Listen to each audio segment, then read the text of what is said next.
So even in the education system for 10 years, you got a bachelor's and you have a master's in adult education. And Yes. what's the master's in? The master's is in instructional technology. Okay. I have two nieces getting ready to go to college in the fall.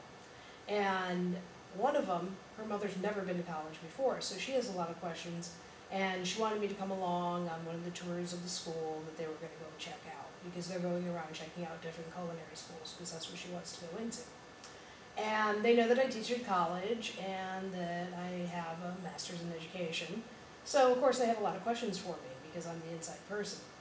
Then I was talking to my sister, whose daughter is also going to college. Now, my sister's background is she has a master's in education as well. She's an art teacher, mostly substitute work. And her husband also has a master's degree, and he's in business. So, two highly educated people. But when I started talking to my sister about the colleges that her daughter had chosen, she didn't know the answers to them, and neither did her daughter. So I kind of saw this as a place to kind of fill in the blanks. And for people who are returning to college, because I work with college students all the time, and they have a lot of questions about financial aid and about transfer credits and those sorts of things. And even though I'm a teacher in the classroom, a lot of this stuff I hear as I go through my day at work. So I wanted to kind of help everybody out by kind of finding the answers to their questions. So if they tune in, they can get those answers. Okay. So it makes sense that you're focusing on adult education, but why are you also focusing on like students getting out of high school ready to go to college, or parents putting their children in DPK or anything like that? Well, I have a friend right now, and she has a 1-year-old, and we were talking about that program, Your Baby Can Read, and it was kind of interesting because I think reading is so important because it was such an issue in my life personally. Being up to this reading skill that I should have been, I'm a very slow reader today.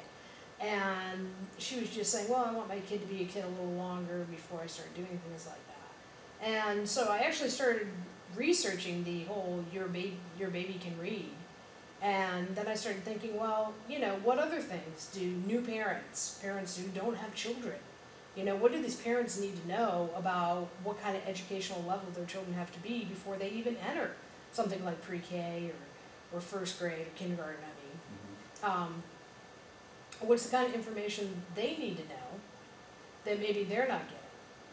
So is this mostly, you're focusing on the state of Florida, not, you know, America, like students like going to like a Florida State college, or for other colleges around the U.S.?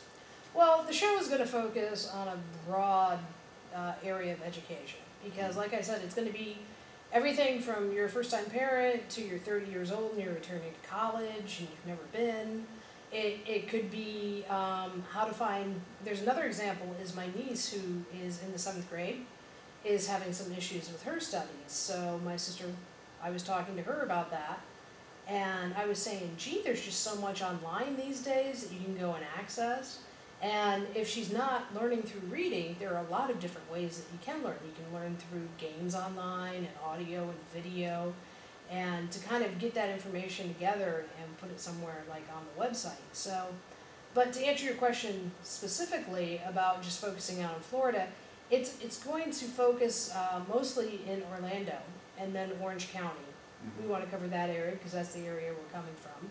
And those are the politicians we'll be covering on the show, because the show's also going to deal with legislation that involves our children and their education. Would be helpful for the parents of these young people going to college. Yes, well, not even going to college, but I mean, you're sending your child to a public school, and you want to know about the funding of that school, the teachers at that school, and how well that school's doing.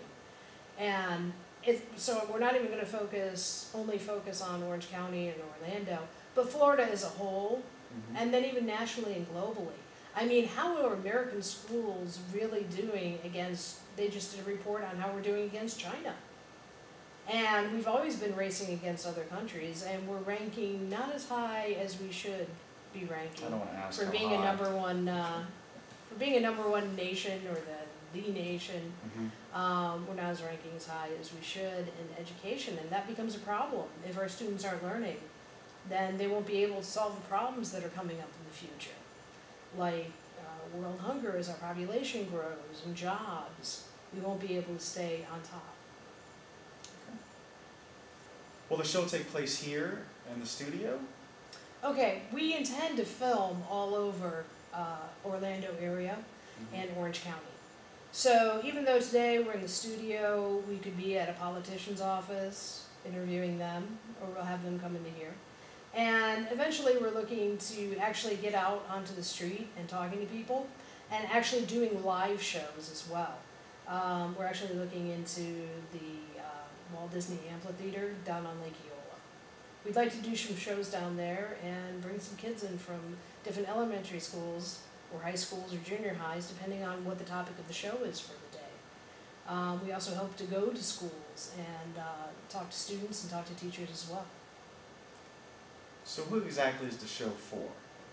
Well, the show will be geared to not just, I've talked about the parent, I've talked about the person returning to school, or the person going into college for the first time.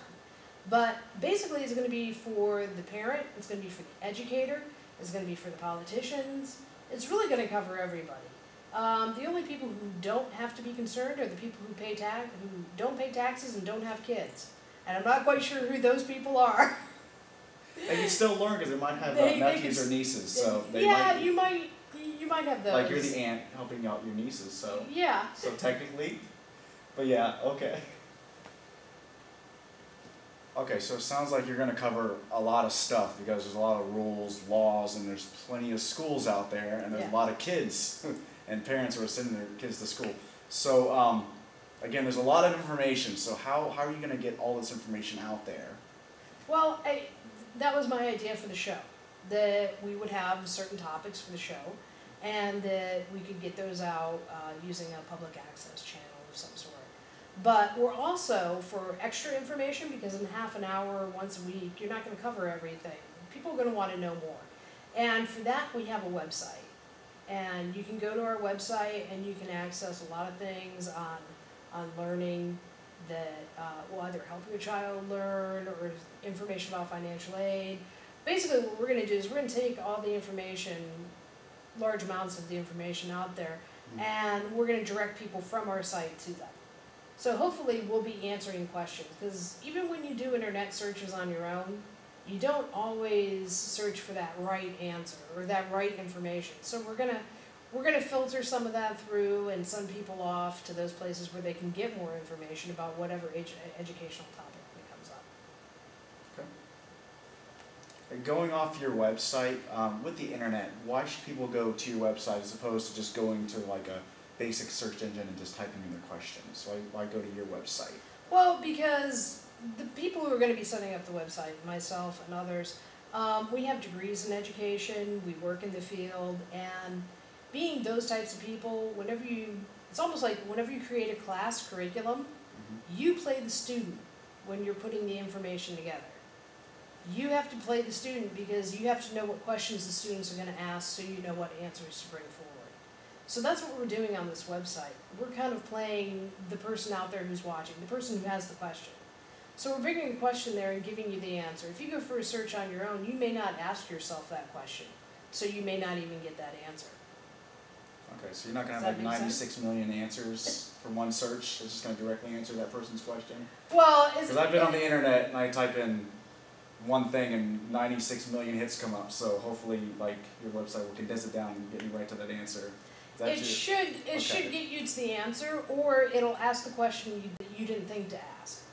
If you remember when you were in school, somebody would ask a question, you'd be like, that was the question on, wow, I didn't think about that. Yeah. How long does it have to be? Or, those sorts of those sorts of questions that people might have. So what we're doing is we're helping you ask, we're anticipating questions that people will have and hopefully getting you answers quickly and more efficiently. We're going to represent both sides of the story.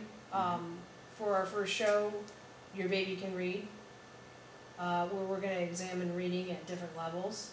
One of those things we want to do is just not talk about the program and how great it is, but also deliver the pros and cons. So you can watch the show and you can get the information pretty fast that you need. And then if you want more information, you can go out to the web. Okay. So this being your show, Yeah. why am I, not that I don't like it, why am I the chosen host of this show? Well, I think it's because you do like it. And, well, you have 3.5 years teaching in college, and you're a single dad. You have a 4-year-old son. So these are topics that, someone like you, they touch you every day, and you have the educational background to host the show. Okay, so... And the personal experience. You have the educational background and the personal experience in which to host the show. So it's not my good looks, it's because I teach? Yes. Okay, we can Yes. take that good look thing out of it. Okay, we're done?